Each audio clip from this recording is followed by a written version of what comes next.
အားလုံးမင်္ဂလာပါစံကေအန်လိုက်တမင်မှာပြန်လည်ကြိုဆိုပါရစေကျွန်တော်နာမည်စာနီကျော်ပါစီမံခန့်ခွဲမှုဘာသာရပ်တွေကိုတင် जा ပို့ချနေတဲ့ဆရာတယောက်ဖြစ်ပါတယ်ဒီနေ့ဒီဗီဒီယိုလေးမှာ professional ဆိုတာဘယ်လိုလူမျိုးလဲဆိုတဲ့အကြောင်းအရာကိုမျှဝေသွားမှာဖြစ်ပါတယ်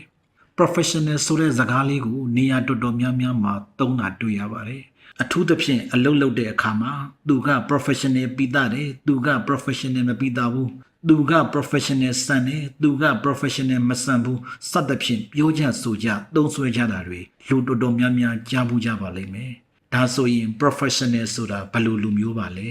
professional ဆိုတာဘယ်လိုလူမျိုးလဲသိရှိဖို့ရန်အတွက်အလုပ်ကိုအပျော်တမ်းလုပ်သူတွေအကြောင်းအရင်ဆုံးပြောချင်ပါတယ်အလုပ်ကိုအပျော်တမ်းလုပ်သူတွေဆိုတာဥပမာအဖြစ်လမ်းဘေးထိုင်ကုန်လေးတွေပေါ်မှာလူငယ်လေးတွေဂီတာတီးသချင်းဆိုနေကြတာတွေမကြ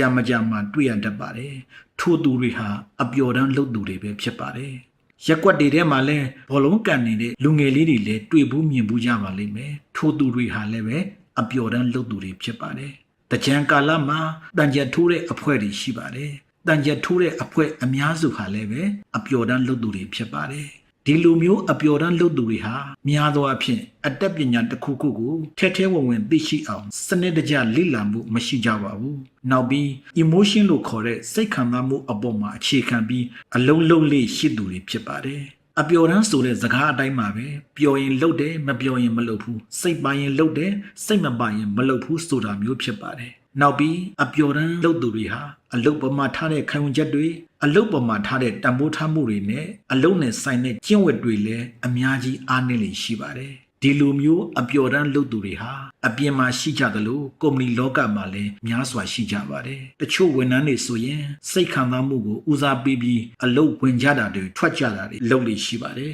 စိတ်ပျော်ရင်အလုတ်မှာဆက်လုပ်တယ်စိတ်မပျော်ရင်အလုတ်ထွက်တယ်ဆိုတာမျိုးဖြစ်ပါတယ်ဒီလိုဝန်ထမ်းတွေဟာများသောအားဖြင့်လုပ်ငန်းကျွမ်းကျင်အောင်လည်းမလေ့လာကြပါဘူးသူတို့ရဲ့အလုပ်ပေါ်မှာထားတဲ့ခံယူချက်တွေကလည်းမကောင်းတယ်လို့အလုပ်ပေါ်မှာထားတဲ့တန်ဖိုးထားမှုတွေလည်းပဲမရှိကြပါဘူးအားနည်းလေးရှိပါတယ်နောက်ပြီးကျင့်ဝတ်ပိုင်းမှာလည်းအများကြီးအားနည်းတဲ့ပုံကိုယ်တွေဖြစ်ပါတယ်ဒီလိုဝန်ထမ်းတွေကိုတော့အပျော်တမ်းအလုပ်လုပ်သူတွေတနည်းအားဖြင့်အပျော်တမ်းဝန်ထမ်းတွေလိုပဲခေါ်ကြရမှာဖြစ်ပါတယ်သတ်မှတ်ကြရမှာဖြစ်ပါတယ်ဒီနေရာမှာသုံးတဲ့အပျော်တမ်းဝန်ထမ်းတွေဆိုတာ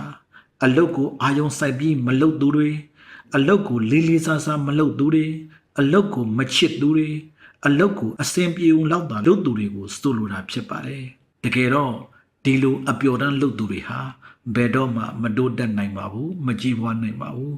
တိုးတက်ဖို့ကြီးပွားဖို့အတွက်ဆိုရင် professional အဆင့်ကိုတက်လှမ်းကြရမှာဖြစ်ပါတယ်တနည်းအားဖြင့် professional တယောက်ဖြစ်အောင်လုပ်ဆောင်ရမှာဖြစ်ပါတယ်ဒါဆိုရင် professional ဆိုတာဘယ်လိုလူမျိုးပါလဲ professional ဆိုတာကိုယ့်ရဲ့အသက်မွေးဝမ်းကြောင်းအလုပ်ကိုကျွမ်းကျင်သူဖြစ်ပါတယ်။နောက်ပြီး professional ဆိုတာအသက်မွေးဝမ်းကြောင်းအလုပ်ကိုရွေးချယ်လုပ်ကိုင်သူဖြစ်ပါတယ်။လဆောင်ရယုံအလုပ်လုပ်တာမျိုးမဟုတ်ဘဲကိုလှုပ်ချင်တဲ့ career ကိုတေချာရွေးချယ်လုပ်ကိုင်သူဖြစ်ပါတယ်။ professional ဆိုတာအတတ်ပညာတစ်ခုခုကိုထဲဝင်သိရှိအောင်စနစ်တကျလေ့လာထားသူလည်းဖြစ်ပါတယ်။နောက်ပြီး professional ဆိုတာအလုပ်ကိုခံစားမှုနဲ့မလုပ်တဲ့ပုဂ္ဂိုလ်ဖြစ်ပါတယ်။စိတ်ပျော်ရင်လုပ်တယ်စိတ်မပျော်ရင်မလုပ်ဘူးဆိုတာမျိုးမဟုတ်ဘဲအလုပ်လုပ်ချင်စိတ်ရှိမနေရင်တောင်အလုပ်ကိုအကောင်းဆုံးလုပ်နိုင်သူဖြစ်ပါတယ်။နောက်ပြီး professional ဆိုတာအလုပ်နဲ့ကိုယ်ရေးကိုယ်တာခွဲခြားတတ်သူဖြစ်ပါတယ်မိသားစုကိစ္စကိုယ်ရေးကိုယ်တာကိစ္စနဲ့အလုပ်ကိုသီးသန့်ထားပြီးတော့အလုပ်လုပ်နိုင်တဲ့ပုဂ္ဂိုလ်ဖြစ်ပါတယ်သီးခြားခွဲခြားပြီးတော့အလုပ်လုပ်နိုင်တဲ့ပုဂ္ဂိုလ်ဖြစ်ပါတယ်